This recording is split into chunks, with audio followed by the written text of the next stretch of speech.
Hey, welcome back to day 2 of PAX 2017. This is Zero Hit Points. I'm Ryan Miller. This is Adam Parkin. We went through all this yesterday. Adam's Canadian, etc. Is there anything else we need to cover? I play PC games. Oh, we're going to start with that, are we? If you have listened to the show before, this is the Adam where time to time we point out, talk about, discuss how many PC games he's played over his life. Adam, at this point, do you want to just set the record straight? Do you play PC? No, that didn't count. That was, I mean, obviously you'd say anything, at that point. Do you play PC games? I have played PC games from time to time in my past. Okay, fine. We can do this later. That's if you don't want to talk about it. I don't want to talk about it. So it is day 2, and it's basically Panel PAX 2017 because we did 2 out of 7 things were panels. No, that was opposite. 2 things were games. So we're going to go into more panels today than anything. And we split up a few times. It's going to be a surprise. You spring it on me if you played some games without me looking. But we'll figure that out. It'll be great. Matt's here with us again. He's sent me a whole bunch of new reactions. We call them reactions. This is basically live, so you call it what you want. We decided, since it was Saturday, Matt's in the chat, everybody! He is here! He's right here. Okay. Zero PC games. First and foremost, and 2 games, some panels. Yes, you're with us. Okay, we're all up to date. Being Saturday, and this is, again, we're doing things a little bit differently this year. Yesterday we slept in till 7 a.m. and only waited in line 2 hours to save time nowhere else on the floor. And discovered that it didn't matter a whole bunch, but it's also, we talked about, if you didn't catch the show yesterday, some of the changes that PAX has been going through and what that has meant for us as visitors, also as fans. And Chat and Matt, thank you for being here. I appreciate it. That nobody might call you that now, but they will after this. And so today, being Saturday, one of the busiest days easily. I've never charted it, but I'm sure that's provable in some way. Yeah, it's definitely noticeable that there's more people on Saturday. Yeah, that's true, actually. If you use your eyes, which we do.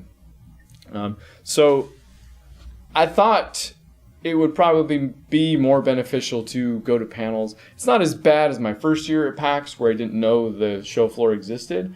I thought I had come to a panel seminar thing. Not that I didn't enjoy it. Like, I was eating that stuff up. Like, first year at PAX, like, I didn't care that I didn't play. Actually, I still did play some games. I got to the floor. It existed. But, man, did I go to a lot of panels. This was a little bit like that.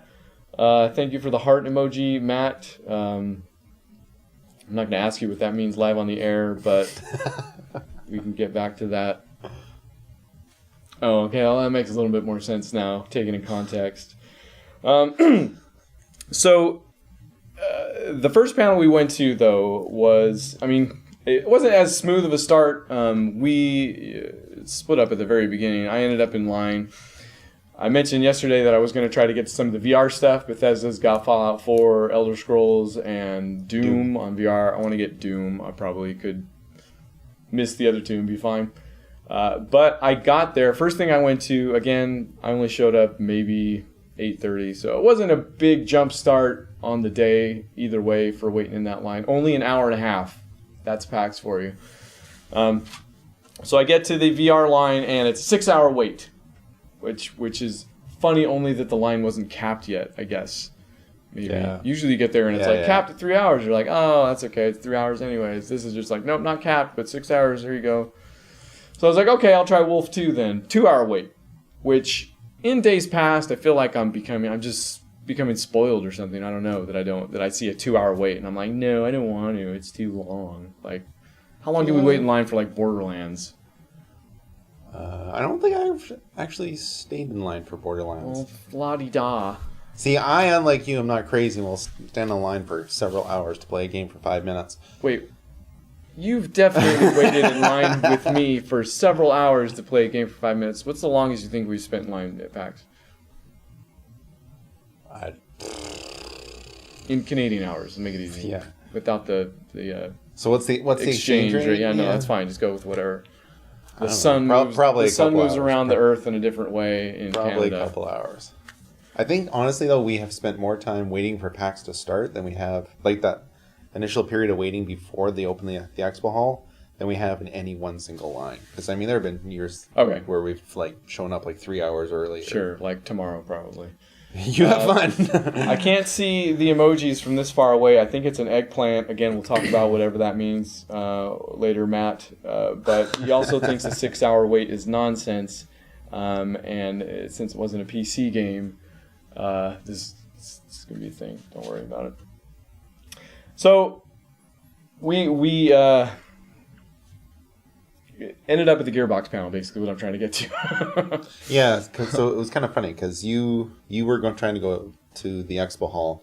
I was going to go catch a panel. I went to grab a thing for my kid first, and then I was going to go to a panel on data science and video games. So, like, to give the full title of this panel first. It's the same panel they gave last year. So it's this guy, I can't remember who he works for, but he like does research into like trends in video games and like where markets are going, all that kind of stuff, and like nerds out basically. And it was kind of cool last year, but when I went to it last year, it was over in the West, and I swear the panel was maybe a quarter full. I got there this morning 10 minutes before it was going to start. The data science of board games. Oh, was it board games? Yes. Oh, well. Which doesn't help the end of this story at all. Yeah, so I show up for the panel like 10 minutes before the door is supposed to open. And Scott Berger? Yeah, I think that was Scott Berger. Yeah. And the overflow line was longer than most of the lines I saw in the expo hall yesterday. Like, it was ridiculous. Sold out, packed, like, full. And like data science. Data science panel. Completely full. So I ended up at Gearbox or Gorebox, as Matt said after something else that he said. His reaction. He's also given approval for his reaction image at this point. Well, I'll try. Yeah, okay. This is also an audio podcast, so I'll be careful to make sure this all plays in every medium, as our comedy does. ZeroHitPoints.com. So. The Gearbox panel has been this thing where it's allowed me to never spend a dime on Borderlands 2 or any of its DLC, but has also been a way to get some other freebies. They started this thing, I want to say 2012. We also figured out that this is like my 7th PAX. Oh, it's my 7th. It's your 8th. Oh, well, okay. Well, we figured it out. But Gearbox started doing this thing where they started doing giveaways, so their panel started exploding. Regardless of the fact that they have a pretty loyal fan base that goes there, and the panels are enjoyable, you know, even if you're not an Uber fan or whatever. So there's this kind of expectation to it, which I feel like they've kind of brought back in the most recent years for whatever reason. I mean, there was a year where the panel was full, the overflow was full, and there was people gathering outside the Sheraton. Which that was the last year that happened. I'm sure that's why they've readjusted. Now it's in the main theater, which takes some time to get to, but is bigger, and it did not fill up this year even, although we were in the balcony. Yep. So, long story short, we ended up at the Gearbox panel, inexorably drawn as one is, and I walk in on the inevitable Randy Pitchford magic trick. He is an entertainer, and you know what? He's good at it. Like, give every magician a hard time. Like, you should. Well, excepting this next guy we're going to talk about, but Randy himself. It's maybe I'm just more sensitive to this. You know, recently having done a live show. But he's good on stage, man. That guy knows his stuff. So I had a newfound respect for him. He's an entertainer. He gets the job done. And I've always thought he was a cool guy anyways. But I walk in on his magic trick. And basically, he, after that, gets the panel going by saying, I know a lot of you came here to hear that we're working on the thing you want us to work on. Borderlands 3. He never said Borderlands 3. Yeah, those words never left his mouth. No. But he was careful to explain that, which was funny because we had this conversation on the way down there. We're like, are they going to talk about Borderlands 3? I'm like, well, they haven't announced it yet. even if they have, like, they've talked about it twice or confirmed that it's being worked on in several areas, but they've never come out and said Borderlands 3 and released marketing materials or whatever, you know, however you want to draw that line. And he basically called that out and said there are people with pocketbooks, basically publishers, also that don't want that to happen until it's made to happen, which it's not going to happen. It's going to get leaked before that anyways. But basically said that he wanted us to know that 90% of Gearbox's manpower is working on that right now, whereas the other 10% is working on this Project 1v1. They talked about that a little bit. They also talked about Gearbox's publishing arm, which has got a lot of love lately, or, well, depending on how you define the word, but they appear to be having lots of success with their publishing of it was Homeworld. Bulletstorm. Homeworld was the first one. That's right. Yeah, Homeworld was the first one, and then there was like a Homeworld expansion or something. Yeah. Like it was like new content for Homeworld. Then it was Bulletstorm. Full clip edition. With Duke Nukers. Mm-hmm. What was I can't remember. And then the most recent one is We Happy Few, which they had a big long trailer for, and that's where this thing kind of started to turn around for me, actually, because I know We Happy Few has been in early access for a bit, and it was it always looked gorgeous, like, you know, overtones of BioShock and atmosphere totally. and like all this stuff, and just the whole 60s aesthetic looks really cool. Sorry, Matt, I'm ignoring you here. 0% is working on Battleborn. No, because I got some free Battleborn skins. Yeah. So 0.01% must be still working on that thing. Speaking of which, I was going to give some of those things away tonight. We'll do that tomorrow. I'll tell you what. If you like Battleborn, hang out tomorrow. I'm going to read off some of those codes we got, and they're all yours. They were Borderlands skins for Battleborn characters. Yeah, that was kind of interesting, actually. They look cool. Yeah, no, it was cool. They also come with overhauled audio for the characters, so they sound like it's literal lines from the Borderlands actors saying the stuff. So they look cool. I'm sure people of that franchise and fans of Gearbox will enjoy the things we give away tomorrow on the live stream. Matt says I can ignore him as much as I want as long as I stop talking about Battleborn. So they got into We Happy Few, and they showed a trailer that was almost exclusively, from my point of view, narrative-driven stuff, which when I saw We Happy Few, as good as it looked, I kept hearing about how the game is basically a survival game, and it didn't sound like it had much of a wrapper beyond that. And again, this is going just by word of mouth, mostly stuff that I picked up on. So I kind of took a step back, not because I don't like those games, I don't have a lot of experience with those games, but, you know, is this going to be the one I dive in on? That's something that takes me forever to decide, as anybody will tell you. But all this narrative stuff that they showed looked pretty good. Looked really good. Yeah. Like I never knew before today that the people working on that were the same people who did Contrast. Yeah. I haven't played Contrast yet. I tried the demo and like I own it. It's been on my. You own the demo? No, haha. No, it's been on my meaning to play list for some time. That's probably what I'll be playing once I get back home from PAX this year. I think. Oh, okay. I'm really looking forward to it because like what I saw today was pretty amazing. Yeah, it looked really good. It turned a corner for me on We Happy Few. Like, and I liked how that looked. Now I'm interested in the game. Like, you know, the story that they might be telling. So that was cool. But then they brought out the magician that I won't talk bad about, but Penn Jillette. Actually, they had him on the line. And he has a lot of stuff to say that I didn't actually know about. Like, I didn't realize he had been a game advocate for such a long time. Yeah. And I especially didn't know that a lot of that started, not just a game advocate, but games as art even. Yeah. And I guess he told the story about how back when Janet Reno was Attorney General and the Clintons all were kind of ganging up on video games and saying all this stupid stuff about him, that he, with a comedy partner of his that I can't remember at the time. Teller. No, it wasn't. It wasn't Teller. No, it was somebody else. I don't know. Unless he said Teller's real name and I missed it, but I'm pretty sure he didn't. I don't know. Yeah, nobody knows. No way to look it up. Said that's where Desert Bus came from. Like, he and that buddy created that game as a reaction to all these comments about how games should just be educational or informative or. I think it was like, you know, who was it? Janet Reno? Yeah, was the Attorney General. Or maybe it was Maybe it was Hillary and the Clinton. Clintons. Yeah, Yeah, no, both, one of yeah. them was like, video games should only teach people how to like do real jobs and live real lives and stuff like that. And therein Desert Bus was born. Yeah, I had no idea. Yeah. And the thing that's become since then has just been like the force for good and all that. It was super cool.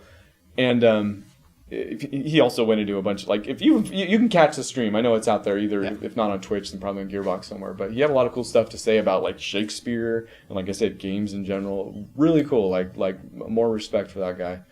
But then they finally pulled back the curtain on the dude that had been sitting at the corner of the stage for the entire time. And I came in late, so I figured I missed the explanation on this dude. Dude in VR, just sitting there the whole time, doing stuff. VR, Matt. No reaction one or the other on that one, huh? Verbally, he says, they did mention some story content. Matt is also excited about that game, and we can't talk bad about Penn. And Matt has stamp of approval, everything we just said so far. He admitted it. Hey, I play PC games. Dang it. Right? Well, work that one in there, Matt. Good job. That's website over. Was it Teller? Really? What's Teller's real name, Matt? Google it. Googler. Internet boy. Let's do this, college man. Anyways, so pulls back the curtain on the VR guy and says, this guy's been... I guess they had never told anybody why he was there the whole time. He had been there the whole time because they're releasing Desert Bus 1.0001. So Penn wanted to call it 1.000001 because there's so much more to tell with the story of Desert Bus. So much they want to do with it. But I think they're actually calling it. I thought maybe there was a 2 in there. VR. I don't know. It's Desert Bus VR. It's a VR version of Desert Bus. Dude had just been driving the bus during the whole show, and then he looks behind him and he's like, "Oh, we added multiplayer." And there's just like avatars in the back, like waving their hands. So you can VR sit in Desert Bus now, multiplayer, which is the perfect expansion to that thing. So that was pretty brilliant. It was really cool. His real name is Silencio Vandem. Dang it. Okay, that was my fault for asking for Teller's real name from Matt Amberg. Yeah. That's why. So the Gearbox panel is worth it. In fact, I might say best Gearbox panel I've been to. Like even better than the ones where I got all their games for free and never gave them a dime. I don't know. I didn't get into those panels. Yeah, and that's the funny inside about those panels is Matt and Adam kept missing them. I kept going by myself because you guys kept leaving days early for what, I don't know. Well, so I'm getting all this stuff for free, and you guys are like, come on! Yeah. So, it was great. I couldn't replicate that this year, unfortunately, but we'll see what we can do. His real name is Ray Teller. That's not a joke. We'll see now. I don't know what to believe. So after the Gearbox panel, we headed over to the Game Awards panel. It was just Geoff Keighly up there telling some behind-the-scenes story, but also looking for some feedback. I thought the panel went long. He just finished his presentation before 30 minutes were up, so it was mostly just Q&A. But it was really cool. He did, and as you can imagine, a lot of the Q&A for that is going to be game awards shows, marketing stuff, which we've talked this to death on the show a lot. We do the whole Game Awards nominees thing, and I go every year, and Matt's going this year actually, I'm pretty sure. He has subsequently reviewed our review of the Gearbox panel with 3 stars. So, I'll take it. Actually, I'm kind of fine with that. He seems a bit more excited than 3 stars, but it's hard to tell with Matt, the excitement level. The Game Awards panel, though, this is a great exercise, by the way. Can I go back and forth and remember what the heck I was talking about 1 second ago when I have to decide if Matt's Game telling me Awards. the truth? Geoff It Keighly. was the Game Awards. It was Geoff Keighly, and he did give a lot of answers to the questions about marketing and stuff like that.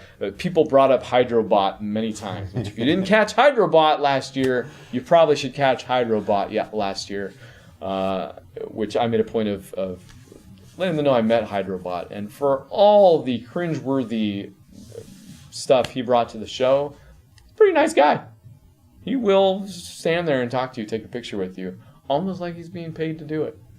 Real nice fellow. But no, he had a lot of good constructive criticism. He received some, gave it back. And I even got up there and was just curious. I asked him about this thing. Wasn't maybe the only panel we went to that wasn't recorded at all. Like even after the fact, Geoff was like, "Hey, did that get recorded anywhere?" The guy's like, "No." So good stuff. Anyways, take my word for it. But I got up and asked Geoff. I was curious about the venue change because it was Vegas the first year and LA after that. He basically said it was easier to get talent, among some other things, but I bet that was the big one. Yeah, it was kind of interesting to hear him talk about like how he wants to, like, if it gets big enough, he would like to like take it on the road and go international. Oh man, with it. yeah, That'd yeah, be really cool. Yeah. Japan and whatnot. Yeah. Please tell me to shut up sometimes. Shut up. Yeah, okay, thank you. I meant that you would also add, but that again, that's my fault. Matt, you are not a Game Award. And it was chic-tastic. So, 2 for 2. Maybe the most important thing to take away from that panel was that Geoff Keighly got his start in 1994. That's right. At an award show called Cybermania, the Ultimate Game Awards. Too many air quotes today. I'm sorry about that. It was totally radical. No, see... And that's where he showed the thing, and it said totally badical. Well, no. So I said, he's like, does anybody remember this? And I said, audience participation, right? I said, it's totally badical. And he said, yeah, radical. And I said, no, it's totally bad. It's on the thing.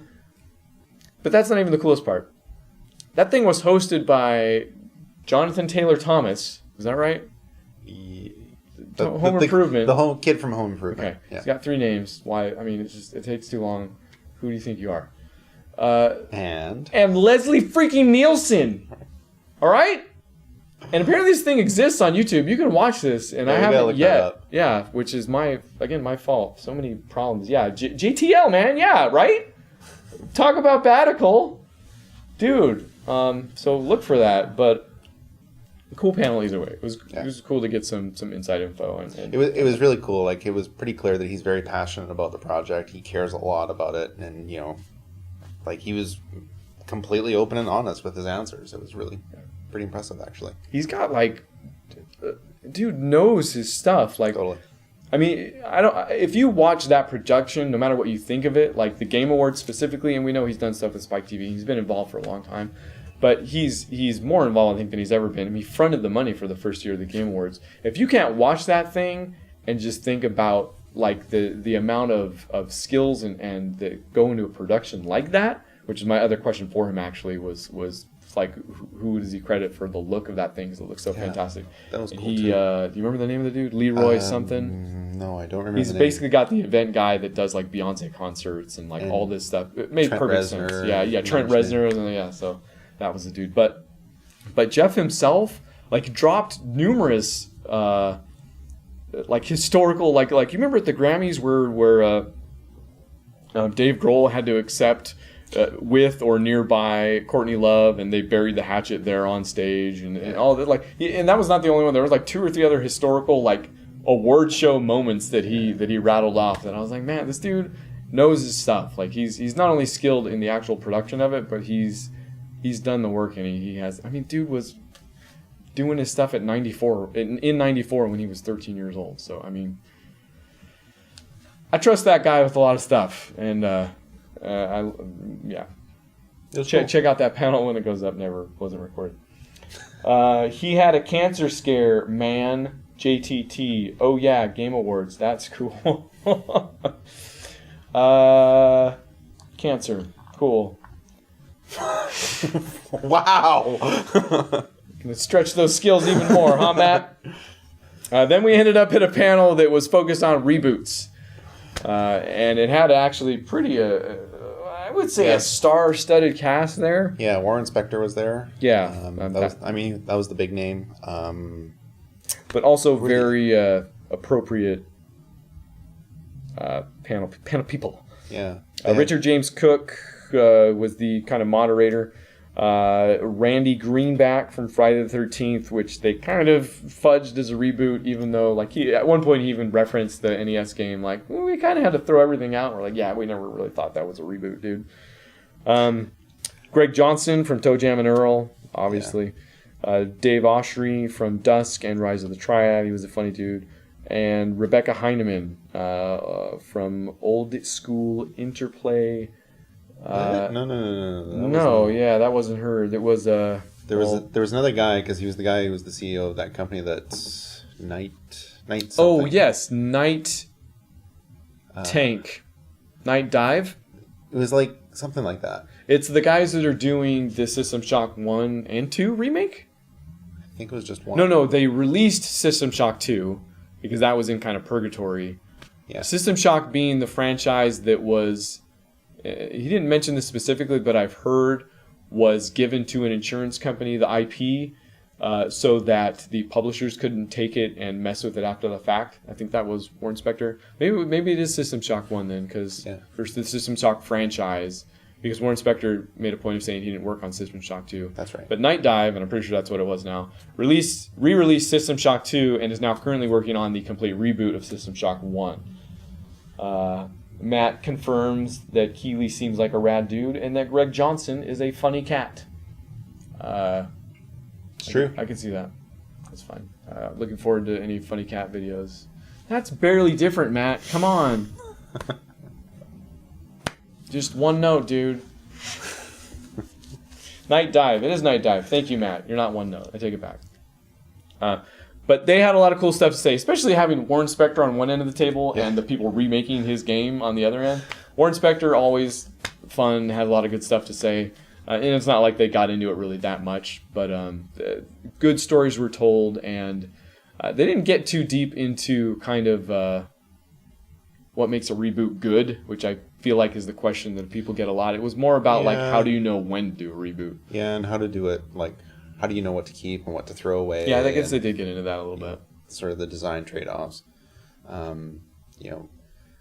Trading off, like Warren Spector went on a bit of a rant about, don't use the word nostalgia, because he was tired of hearing that. Which is actually a good call, because then it forced, like, anytime somebody used that word, it then forced them to explain, like, what they were actually trying to say. Which, smart dude. Yeah, it was a good panel. All right, okay, it was a good panel. So we stopped going to panels then. There was another person on that panel though, because it was that girl, and I don't. Oh, you're right. It was Albino Moose. Albino Moose Games, I think, or something like that. Oh, that's right. Yeah, talk about this actually. Yeah, this one was kind of weird. So it was like she was on the panel, and they sort of set it up at the start that she's working on a reboot of something, but they didn't say what it was, and they were going to reveal it at the end of the panel. And then continued to comment on stuff throughout the show. Yeah, so every time she had out talking about what the thing was. Every time she had comments, she's like, "The game I'm rebooting, I'm doing da da da da da da da," and then she was going without actually saying the name of the game. And then they got to the end of they had like a couple minutes left, and okay, we got to show the video and do the big reveal. And they asked us, like, how many people here have played like old PlayStation 1 or N64 games? And a bunch of people put up their hands and like, what do you think it is? And people threw out a few names of games, nothing in particular. And then it's like, okay, either. Yeah, exactly. And then so they we'll show the trailer, and they play the trailer, and it's like creepy, like Halloween-y, sort of spooky Halloweeners. Spooky trailer of this game. And then at the end, it's like shows that it fades out and fades in the logo of Nightmare Creatures. I don't know if anybody's ever played Nightmare Creatures other than me. Nope. Totally obscure game for me. And like, I mean, when we walked out of the panel, you were asking me about the game. Like, what kind of game is it? I can't even remember the game. All I remember is my best friend and I played it every Halloween for like 5, 6, 7 years straight, and it was like Halloween tradition for us. So it kind of brought me back to that. On the PC. On the PC. We'll freaking walk right into it. So it was just cool. It's cool when you hear sort of a reference to something that you think is completely obscure from your past. And I don't really remember the game at all, but I remember all the good memories I had with my best friend when I was, a teenager playing this game. So I don't know. I'm looking forward to it. What I meant to do before we did the show was to actually look the game up and trying to jog my memory. Too bad. But... No, in fact, I wouldn't do that ever. Like, just wait till the re-release comes out and then play it. Like that would be like that sounds exciting to me. Being like now, like having all that flood back at once. Yeah. That would be cool. But it won't because I never played that or heard about it before today. I'm sorry. Nightmare Creatures coming probably in like 3 years, but that was cool though. That was cool. Sheena Perez says Matt. That's her name. Yeah. Oh. Sheena Perez. Oh, that was the girl from Albino Moose Studios. Okay. Yeah. All right. Cool. Thank you, Matt. I totally remember that game. Matt also totally remembers that game. Cool. I'm glad you like it. I like these because it looks like, where's his finger coming from? You don't want to know. Yeah, like, or when he's like grabbing his chin, so basically like he has to put his hand up through his shirt into his face. It's kind of like why are you going to all that trouble? 0hitpoints.com. Matt thinks Nightmare Creatures was like a proto Dark Souls. Oh, yeah. Which I think technically would be a proto Demon Souls, Matt. Maybe look up video game on the internet every now and then. And then we did go and play a couple games. We went out to the floor. I knew I wanted to play this game because I knew there wouldn't be a long line. Even then, I think I ended up waiting. You were waiting for a bit for 15, 20, or something like that. It was fun to watch, though. It was fun to watch me wait for that. Tunic, which we talked a little bit about yesterday, and they showed a little bit for E3, which is actually where I first saw it. And I know it went through a name change, and they mentioned that in E3, and I can't remember what the old name was. Yeah, so. The guy we were talking to, he mentioned it, and I can't remember now. Let's see, it was like... It was something totally generic. Yeah. And it was... The reason they changed the name was because there was like legal concerns. Somebody had already copyrighted that name, so they had to change it to something else. And cool. Yada. Well, I was attracted to it because it looked very obviously like an updated Zelda. Like it's overhead, you're dungeon crawling, like all that stuff, and it's got this kind of voxel look for it. Yeah. Look to it. Again, very minimalist stuff like that. Lots of vibrant colors. It kind cool. of reminded me a little bit of Bastion. Oh yeah, totally. That look. Yeah. Well, I mean, vibrant colors. I think part of the reason it reminds you of Bastion, and something I didn't notice at E3, but did notice when I got up close to it, is that the stuff it does with lighting is nuts. Like there was, because Bastion did that stuff, you remember, where it was kind of like, I think you were, as stuff came up or you walked under trees, didn't it have like, maybe I'm thinking of something else actually. It reminds you of Bastion because it looks like it, but... I basically wanted to know if it played as good as it looks, because the thing looks gorgeous. And getting close to it today, it looks even better. Like, it looks so good. Freaking lighting, getting into a room, like the art, it just looks really good. It plays also really good. Maybe not as good as it looks. It looks fantastic. But it also plays exactly how you would expect it to be. The controls are actually really smooth. Like, its stuff is hot mapped to the right bumper. I can bring up the stuff, and I can bring up the menu and left stick over to what I want to keep, and then I can hotkey it, and then it goes away after I let go of the buttons. All that's really smart. Interface is really smart. The movement felt maybe a little bit slower than I expected. There was a dash to it, so you find it's one of those games where you find yourself dashing around the map a whole bunch. I think that was another reason why it reminded me of Bastion. Oh, okay, yeah, all right, yes, totally, actually, yeah, I see that. But when you're not dashing, the movement felt like a tiny bit maybe slower than I would have made it. But small complaint. Like if it came out as it was right now, I would still be into it. Yeah. I feel like there's more work to do. Like they need to populate the world a little bit more. Yeah. It was interesting because I think he said that it was in the PAX 10 last year.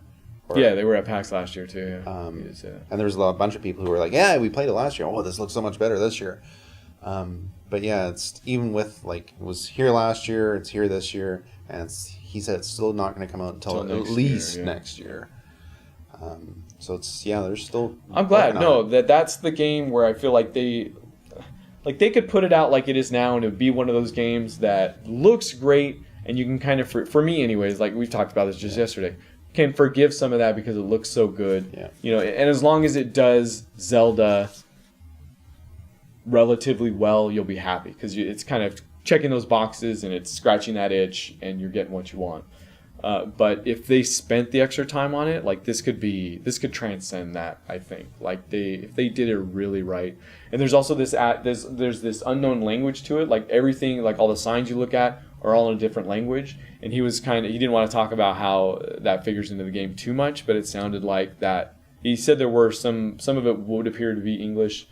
So that's another thing where if they go deep on that and they turn it into something like, like this game, if it becomes a game about language, kind of even obliquely, then that could be something really cool too that could flesh it out.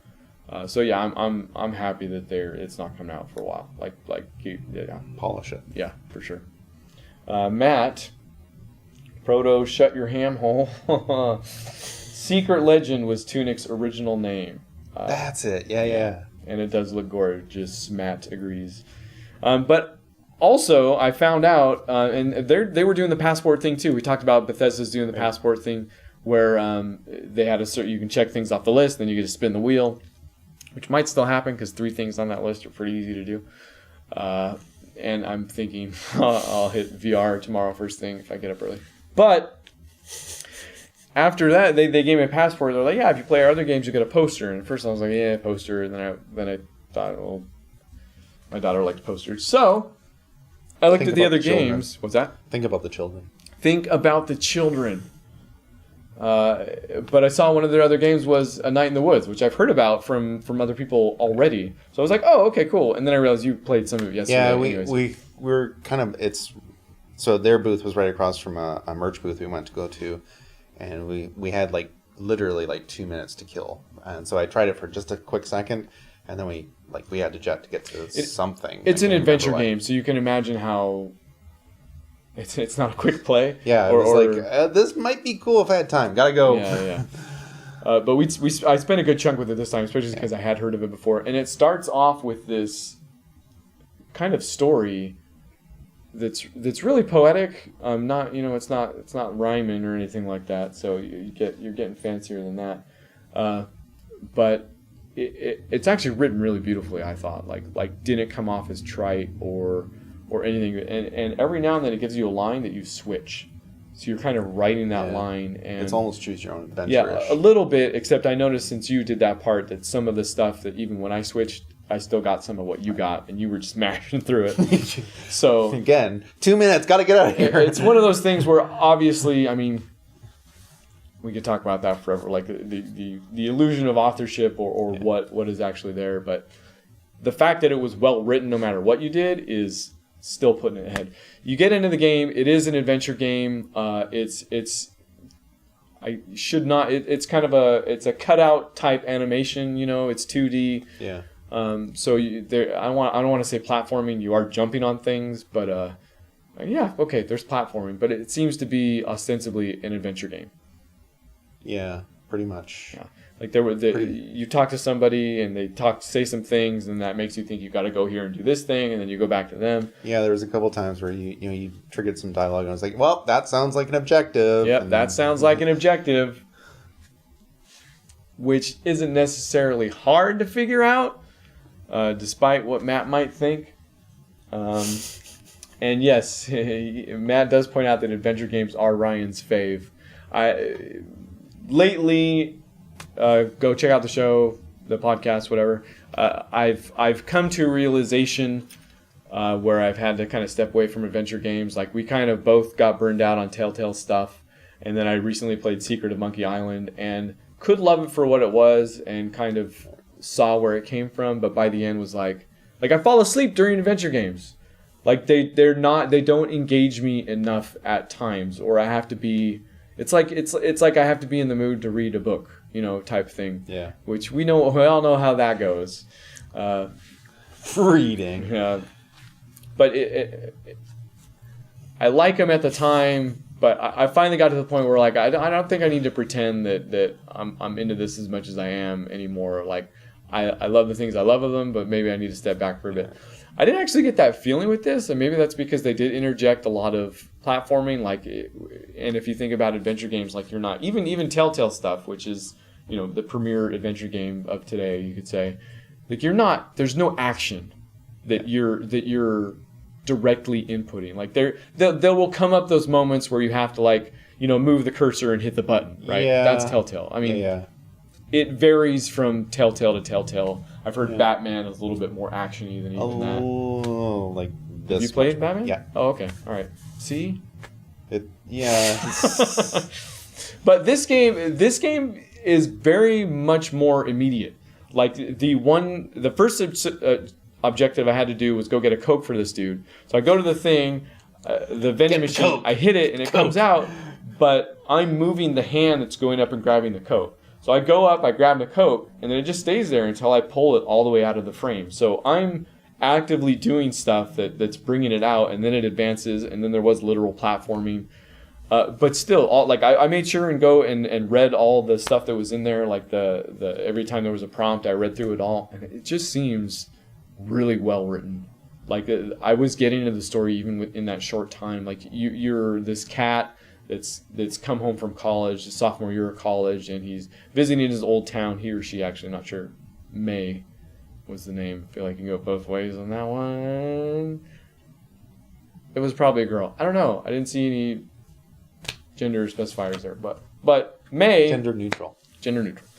May was kind of it's that coming home thing. She's older now. She remembers what she did, but she's still kind of petulant. Like she doesn't like her dad as much as as much as her mom. It was cool. That company with the Ninja, I think, Fungi. Yeah, I think it's Fungi. Funinji. No, I think it's Fungi. Fungi. Okay. Fungi. Sorry. Interested in what they're doing. They seem to be. Card. No, don't worry about it. Cats are genderless. Thank you, Matthew. That is correct. Thank you. And we can keep moving on this. I wondered if this was going to take longer or shorter than yesterday, having less games to talk about, but it's taking longer. So here we go. Pacing. Come on. Tunic, Night in the Woods. Those are the games for today. We went back to panels. The first one was the Swery 65 panel. Swery's the dude that did Deadly Premonition, D4, which I haven't played yet. Also many, many other things, and that was actually part of the panel he went through. So that panel was that. I don't know, man. Had you known anything about Swery? No, that was the thing. Okay. So I came into it pretty cold. Like, I never played Deadly Premonition. I kind of heard there was like this sort of weird cult classic. Twin Peaks. Stop it with the fingers. Ah. I'm air quoting too much. So I really had no idea what I was getting to. And like you go into the panel and this like odd looking Japanese guy wearing a bald cap and weird glasses gets up there and he's like doing this and posing for everybody, and like it was crazy. And then he's with his stuffed gorilla. Yeah, with the stuffed gorilla. And then he starts in on his presentation, and it's just none wacky. of this is doing it justice, basically. Yeah. Yeah, it was weird, but totally funny dude. Like, yeah, had a PowerPoint that was like also it was wacky. Cool.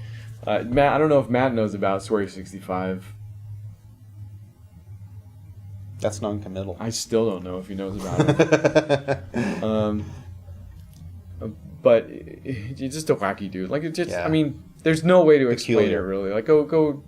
I'm sure there's plenty of stuff actually online that you can look at. But his was a really funny panel, and he went through kind of his daily life and his career. That's awesome. In a funny way, and it was great. That is probably online somewhere or what stream. But then he got to his game announcement. Which was The Good Life. The Good Life, first introduced as I freaking wrote this down. English countryside debt repayment RPG, which it isn't. I mean, it is on its face, but you're this photographer girl from New York, photojournalist, and then they tell the story, and then they show the actual gameplay, and it's her just running around this English rural town being like, where's my no self signal? Like, no, like all there's this stuff. There's no internet. There's no cappuccinos. No cappuccinos, right. She's being thronged by sheep. Like, she's just like super crowded, like they're stuck to her like magnets. And it's all these quick cuts, and she's running around. Oh, man, it was nuts. Funny. And then the village is full of these crazy people that all have these nutso. They didn't show so much of those characters, but it basically said crazy characters. that turn into cats at night. That was the twist. One of them, gay cat, everybody was a big fan of. He had a stethoscope on. And there was just so much. There was so much. And the crowd was going nuts the whole time. It was fantastic, really. It was really good. And then... Oh, and go ahead. No, you go. And then it turns into a murder mystery. Like the girl discovers a dead body floating with like a broadsword in it. It's like right in the chest. And it's like, but who did it? And you're like, what is this? What is happening now? Oh man, it was like that trailer's got to be out there by now. The trailer was crazy because it did this bit, and then it kind of felt like it was getting to the end of the trailer, and everybody started clapping. And then there was like this weird twist, and everybody turns into cats in the evening, and we're like, what? Yeah. And then it's like, okay, the trailer's ending, and everybody starts clapping. And then it's like, and there's a murder mystery. So when it finally got to the end, it's like directed by Swery 65. I mean, I was like, is this it? Are we done? What's gonna happen? He's gonna explode or something? But no, what he did was then introduce that the guy from Panzer Dragoon is helping him work on it, or I guess maybe fronting a lot of the money. Swery's directing it, but it's a collaboration now with this dude, and it sounded like that guy's development studio. It sounded like a lot of the development work was being done by that studio. I can't remember the name of it, but yeah, the guy who did Panzer Dragoon and Phantom Dust. Yes, that was the other one. Yeah, which played to the right crowd. Like that they just showed a picture of that guy, and like 7 people by us were like, "What?" Yeah, and I'm like, "What?" That guy, and then right? That's the collaboration. Everybody's like there were people like literally going berserk in the crowd. It was fun though, man. And then they're like, then Swery's like, and he's here, and the guy, and then he just walks up and he's like, yeah, I'm here. Like what? Oh, what a good panel! That was very interesting. Hard to top. In fact, I don't know how much we can go into the last 2 panels we went to. One of them is Waypoint Live. If you haven't tuned in, it's Vice's gaming podcast I listen to pretty regularly, and they have good stuff to say. They're a fun balance. Like check out another podcast, I guess. We're bad at this. That's fine. But we're all friends. No, this is cool. Definitely check out another podcast. What am I talking about? Check out Spawn on Me. Check out other podcasts. The Damn Woods. We're all friends. Hey, who cares? We're all hunks. But Waypoint was really good. They do a really interesting. It's Patrick Klepek, Austin Walker, Danielle Riendo, Danica Herod. The name always gets said wrong, but they were all there, and they walk this funny line of like just this really crazy headspace and fart jokes. So kind of like us if we did it good and didn't just do fart jokes, I guess. I don't know. But then we ended up at the Rank It panel which is. I think the first year they might have done it was last year, but it's shown up at a lot of PAXs since. I think so, yeah. Last year was the first time I went. It's literally just ranking anything. You did make it to I think the tail end, right? Yeah, I think last year I walked in partway through. Yeah, we walked in partway through. It's just like people get in the line and they say things, like stuff that happened to them mostly, and then they rank that stuff. It's the global list of everything. Everything, yes, ranked. And it was fun. It's Jeff Gerstmann, Dave Lang, Gerstmann, Dave Lang. When I start saying the names, I better say them all. Aaron, what was his name? No, keep going. I'm trying. You're gonna get it. Aaron Bitters? Yep, that's Butters. Aaron Butters. Aaron Butters. Just keep making up names until I get to the real names. Drake. Drake. Dave Lang, Daryl Weisner. Daryl, that's him. Felix Kramer, Trin Garitano. Was she there? I don't know. Aaron Trites, Jeff Gerstmann. Lots of people there. Aaron Trites. It was fun. Butters, lots of fun. Bitters. PAX is a lot of fun. We're having a lot of fun with PAX. You should go. We will go. We'll continue to go next. Oh, that's it. Good job. Oh. Matt, can you give us Sad Matt. a text reaction to go out on? I'll have to wait a few until he gets that. Yukio Futatsugi. Okay, I think Matt was making up names too there for a bit. While Matt gets that text emotion for us to go out on, thanks for hanging out. Thanks for going to zerohitpoints.com. If you've ever been there, try it. If you see us walking around anywhere, I have way too many shirts and I want none of them. They are old. Again, Matt, thank you for changing shirts today to illustrate. I got them. I'll give them to you. Stickers, buttons, whatever. Look for me. I'll look for you. At PAX West 2017. Day 3 is tomorrow. Be there today.